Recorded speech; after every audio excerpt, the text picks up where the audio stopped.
पूनम बनारस शहर में अपने पति मनोज और सास के साथ रहती थी। पूनम का पति जिस फैक्ट्री में नौकरी करता था वो बंद हो गई थी, जिसकी वजह से मनोज के पास अब कोई काम नहीं था। एक दिन पूनम ने मनोज से कहा, सुनो जी, क्यों ना हम अपना ही कोई काम शुरू करें। आपको तो पता ही है कि मैं अच्छा खाना बना लेती हूँ, और मैंने सुना है आजकल ढाबे और होटल का काम बहुत चल रहा है, और हमारे इस एरिया में कोई ढाबा नहीं है। हम अपना ढाबा खोल लेते हैं। पूनम, तुम्हें पता है हमारे पास अभी इतने पैसे नहीं है कि हम कोई काम शुरू कर सकें, और ढाबे पर लगाने के लिए हमें पैसे चाहिए। हमें सब कुछ देखना पड़ेगा, और जब ग्राहक हमारे खाने को पसंद करेंगे उसके बाद ही हमारी कमाई शुरू होगी। पैसों की चिंता आप मत करो। शादी के बाद माँ ने मुझे जो सोने की चेन और अंगूठी दी थी, हम उसे बेचकर पैसे इकट्ठे कर लेंगे। पर इस तरह मैं आपको मायूस बैठा नहीं देख सकती। मैंने आपसे शादी की है तो आपका हर दुख सुख में साथ निभाना मेरा कर्तव्य है। मां अन्नपूर्णा का नाम लेकर हम अपना ढाबा शुरू करते हैं। देवी मैया हमें अपने आप इस काम में सफलता देंगी। तुम्हारी जैसी बहू पाकर हम धन्य हो गए पूनम। तुम इस परिवार के लिए कितना अच्छा सोचती हो। देखा, अब माँ जी भी हमारे साथ हैं। हम तीनों मिलकर ढाबे पर खूब मेहनत करेंगे। पूनम की हिम्मत देखकर मनोज को भी हिम्मत मिलती है, और कुछ दिनों में पूनम मनोज और अपनी सास के साथ मिलकर अन्नपूर्णा ढाबा नाम से एक ढाबा खोल लेती है। मां अन्नपूर्णा, ये पहला भोग आपके लिए। आज आपकी कृपा से हमने ये नया ढाबा खोल लिया है। अपनी कृपा हमेशा हम पर बनाए रखना माँ। खाना तो बहुत ही स्वादिष्ट है? वाकई में इस ढाबे का खाना बहुत ही स्वादिष्ट है भाई, वाह। पूनम का अन्नपूर्णा ढाबा चल पड़ता है और ग्राहकों की भीड़ लगनी शुरू हो जाती है। पूनम, मनोज और उसकी सास तीनों मिलकर खूब मेहनत करते थे। सुबह से लेकर रात तक वो लोग ढाबे पर खाना बनाकर ग्राहकों को देते थे। ढाबे की बढ़ती बिक्री देखकर पूनम और मनोज दोनों बहुत खुश थे। पूनम, आज तुम्हारी हिम्मत की वजह से हमने ये ढाबे का काम शुरू करा तो आज चल गया। अब हमारी अच्छी बिक्री हो रही है। मेरा मन है कि तुमने मुझे जो सोने की चेन और अंगूठी बेचने के लिए दिए थे, मैं धीरे धीरे पैसे जोड़कर तुम्हारे लिए एक सोने की नई चेन, अंगूठी और कानों की बालियां भी बनाऊं। मेरा असली गहना तो आप और माँ जी हो। आप दोनों का साथ ही मेरे लिए सबसे ज्यादा जरूरी है। अभी मुझे कुछ नहीं चाहिए, और आज ये सब कार्य मां अन्नपूर्णा की ही कृपा से संभव हुआ है। आज उन्हीं के कारण हमारा ढाबा बहुत अच्छा चल रहा है। बस देवी मैया इसी तरह हम पर कृपा करती रहे। जय अन्नपूर्णा मैया। पूनम और मनोज दोनों ही बहुत खुश थे, पर अचानक एक रात बहुत मूसलाधार बारिश और आंधी तूफान आ जाता है, जिसमें पूरा ढाबा टूट जाता है। पूनम और मनोज बहुत दुखी होते हैं। उन्होंने बहुत मेहनत से ढाबा बनाया था, पर बारिश आंधी तूफान में सारा ढाबा टूट गया और जगह जगह पानी भर गया। पूनम ढाबे को ठीक करने की कोशिश करती है। वो फूट फूट कर रोने लगती है और माँ अन्नपूर्णा को याद करती है। अन्नपूर्णा मैया, मैंने आपका नाम लेकर ये ढाबा खोला था, पर हमारा ढाबा टूट गया। सारा काम खत्म हो गया। सब मेहनत बेकार हो गई। मेरी मदद करो माँ, मेरी मदद करो। नारायण नारायण। माँ, आपकी भक्त पूनम बहुत दुखी है, उसकी सहायता कीजिए देवी माँ। देवर्षि नारद, मैं जानती हूँ पूनम का विश्वास मेरे से जुड़ा है। पूनम ने सच्चे हृदय से मुझे पुकारा है। मैं उसकी सहायता करने अवश्य जाऊंगी। आपकी लीला अपरंपार है देवी मैया। जय अन्नपूर्णा माता की। पूनम की प्रार्थना को सुनकर देवी अन्नपूर्णा उसकी मदद के लिए एक बूढ़ी औरत का रूप धरकर उसके पास आती है। बेटी, बहुत भूख लगी है, तुम्हारे ढाबे से कुछ खाने को मिलेगा? माँ, कल रात आंधी तूफान और बारिश में हमारा पूरा ढाबा टूट गया। अभी तो सब जगह पानी भरा हुआ है। चूल्हा गीला है, उसमें पानी भरा हुआ है, वो भी नहीं जल पाएगा। मैं आपको क्या खिलाऊं माँ? मेरे पास कुछ लकड़ियाँ हैं, इन्हें चूल्हे में डाल दो। ये लकड़ियाँ जरूर जल जाएंगी, फिर तुम इस पर खाना बना सकती हो। अगर ऐसा है तो मैं आपको भूखा नहीं जाने दूंगी। आप मुझे लकड़ियाँ दे दो, मैं चूल्हा जलाने की कोशिश करती हूँ। बूढ़ी औरत के द्वारा दी हुई लकड़ियों से चूल्हा जल जाता है। जिस चूल्हे में पानी भरा हुआ था वो बूढ़ी औरत की दी हुई लकड़ियों से जल पड़ता है। ये देखकर पूनम, मनोज और उसकी सास हैरान रह जाते हैं। पूनम गरम गरम खाना बनाकर उस बूढ़ी औरत को खिलाती है। मैं तुम्हारी सहनशीलता और सेवा से बहुत प्रसन्न हूँ। तुमने इतनी कठिनाई के पलों में भी मेरे लिए समय निकाला, ये देखकर मैं बहुत खुश हूँ। और फिर बूढ़ी औरत माँ अन्नपूर्णा के रूप में आ जाती है। पूनम, अब ये चूल्हा हमेशा जलता रहेगा। इस पर जितना भी भोजन बनाओगी उसका दुगना हो जाएगा और तुम्हारे ढाबे पर हमेशा ग्राहकों की भीड़ लगी रहेगी। जो भूखों को भोजन खिलाता है उन पर मेरी कृपा हमेशा बनी रहती है। मेरा आशीर्वाद सदैव तुम्हारे साथ है। अब तुम्हें कभी कोई दुख नहीं होगा। हे देवी मैया, आज आपके दर्शनों को पाकर मैं धन्य हो गई। और फिर माँ अन्नपूर्णा के आशीर्वाद से पूनम ढाबे को फिर से शुरू करती है। उसके जीवन की सारी परेशानियां दूर हो जाती हैं।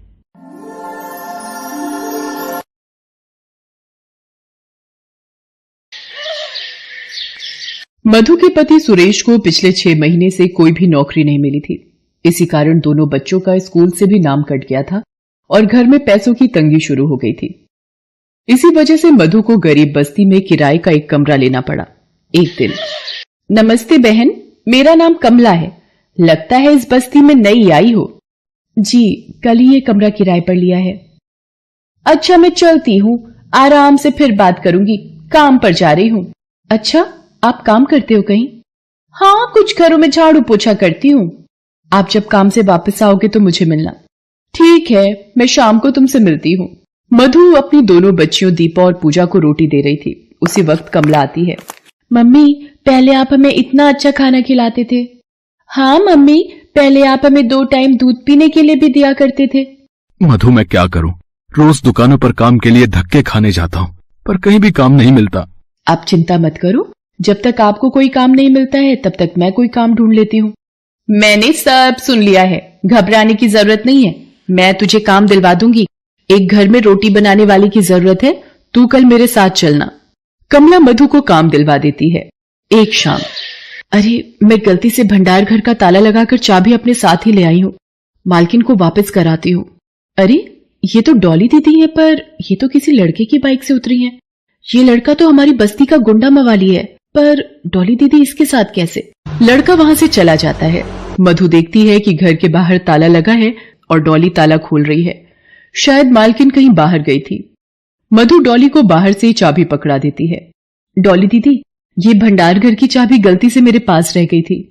अगर आपको बुरा न लगे तो आप अभी जिस लड़के के साथ बाइक से उतरी थी वो कोई भी था। तुम्हें इससे क्या मतलब? चाबी दे दी, अब जाओ यहां से।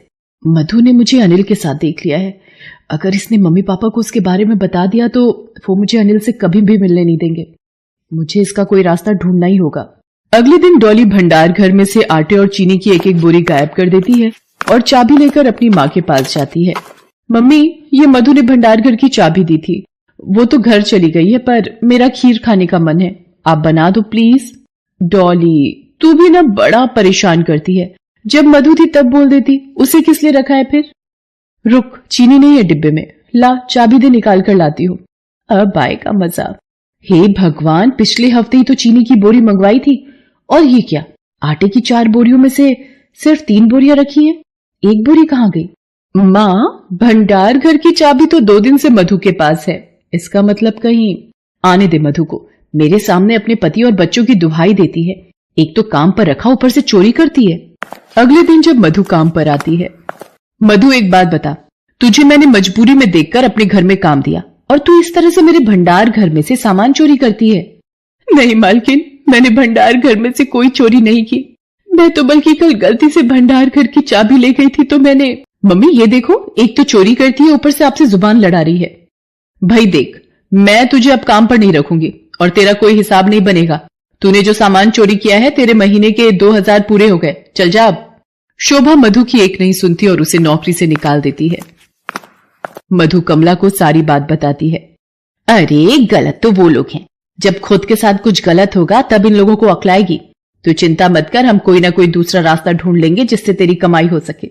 मम्मी, आपने पाव भाजी कब से नहीं बनाई? मेरा पाव भाजी खाने का मन है। और मेरे लिए पूरी आलू की सब्जी भी। ठीक है, कुछ दिन और रुको, मैं तुम दोनों की पसंद का खाना जरूर बनाऊंगी। मधु, बच्चों की बातें सुनकर मेरे दिमाग में एक आइडिया आया है। क्यों ना तू ढाबा खोल ले?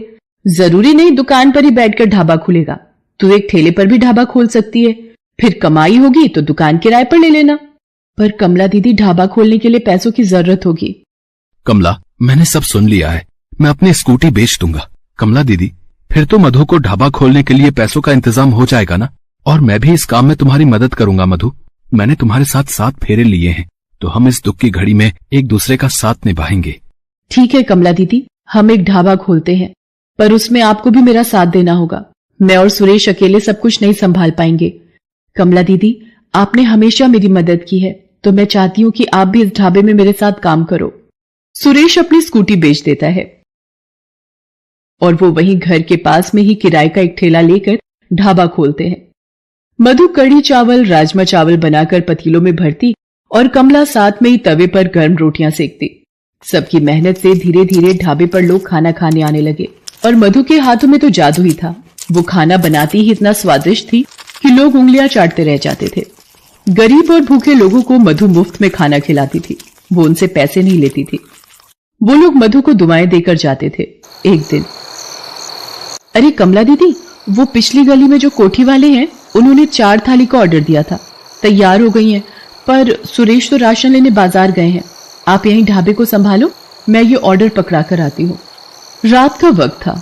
मधु ऑर्डर पकड़ाकर वापस आ ही रही होती है कि तभी, बचाओ बचाओ। देख, अगर तू सीधे से आ नहीं करेगी तो तेरा ये वीडियो मैं पूरे सोशल मीडिया पर फैला दूंगा। मेरी ही गलती थी जो मैंने तुम जैसे आवारा निकम्मे लड़के से प्यार किया। तुम मुझे अपने प्यार के झूठे जाल में फंसाकर मुझे आज ब्लैकमेल कर रहे हो। छोड़ो, जाने दो मुझे। ये तो डॉली दीदी हैं, मुझे इनकी मदद करनी ही होगी, पर कैसे? नहीं, मुझे सुरेश को बुलाना होगा। मैं सुरेश को फोन मिलाती हूँ। मधु अपने मोबाइल फोन से सुरेश को फोन मिलाती है और जल्दी से यहाँ आने को कहती है। थोड़ी देर में ही सुरेश वहां पहुंच जाता है और दोनों मिलकर उस आवारा लड़के को पकड़ लेते हैं। ए छोड़ो मुझे, ये मेरा और डॉली का आपस का मामला है यहाँ। सुरेश पुलिस को फोन कर देता है और पुलिस उस लड़के को पकड़कर ले जाती है। अरे लड़की को ब्लैकमेल करता है? वीडियो डालेगा सोशल मीडिया पे, अब तू जेल में चढ़ेगा। चल, ले चलो इसे। इतनी देर में डॉली के माँ बाप भी वहां पहुंच जाते हैं। मम्मी, मुझे माफ कर दो, मैंने एक गलत लड़के से प्यार किया, पर आज मधु दीदी ने मुझे बचा लिया। मम्मी, मुझे मधु दीदी से भी माफी मांगनी है। मैंने उन पर झूठा चोरी का इल्जाम लगाया था। मैं सच में बहुत शर्मिंदा हूँ मधु दीदी। डॉली दीदी, मैंने आपकी किसी भी बात का बुरा नहीं माना, आप मेरे से क्षमा मत मांगिए। मधु, मैं भी बहुत शर्मिंदा हूँ, आज तुमने हमारी इज्जत बचा ली। नहीं मालकिन, आप मेरे आगे हाथ मत जोड़िए, आप मुझसे बड़े हो। मधु, मैंने देखा तुमने एक ढाबा खोल लिया है। मैं उधर से गुजर रहा था, तब तुम्हारे ठेले पर मेरी नजर पड़ी थी। जी, हम लोगों ने एक ढाबा खोला है और भगवान की कृपा से अब वो अच्छा चलने लगा है। मधु, तुमने आज हमारी बच्ची के लिए बहुत कुछ किया है। इतने साहस के साथ अपनी जान की परवाह किए बिना तुमने और सुरेश ने आज डॉली की जान बचाई है। मैं भी तुम्हारे लिए कुछ करना चाहता हूँ। मैं तुम्हारे ढाबे में पैसे लगाना चाहता हूँ और एक बड़े होटल में तब्दील करना चाहता हूँ। ये सुनकर मधु और सुरेश बहुत खुश होते हैं और एक गरीब का ढाबा एक बड़े होटल का रूप ले लेता है। मधु को अपनी ईमानदारी और मेहनत से सब कुछ प्राप्त हो जाता है।